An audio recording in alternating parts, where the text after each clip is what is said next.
pinangalang pala sa kasi.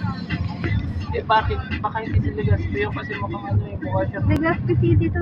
Hindi, mukha siya si Madje. Sila Lapu-Lapu. Dapat mukha siya si Madje. Eh, di ba ano din naman yun? Spanish. Ah, ano? Sila Lapu-Lapu. Saan tubig na.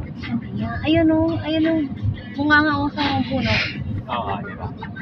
Bunga nga ng mayon? Oo. Hindi ko nakita. Ano kinukuna mo dyan? Wala, ito lang. Pakita ko yung Amek. Inggit ko si Amek. At umikot agad tayo. Dito na agad yung mayon. Kaya may nakasibat Legazpi. Oh. Dito nagpapapicture. Dito ka Ayun! Ayun! Lumabas oh! Oh? Lalabas ako, Daddy. Oo, lumabas. Ayan, lalabas din ako. Picturean ko. Eh, si Gray ha.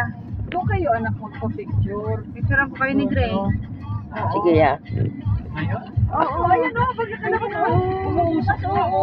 Okay. Bilis.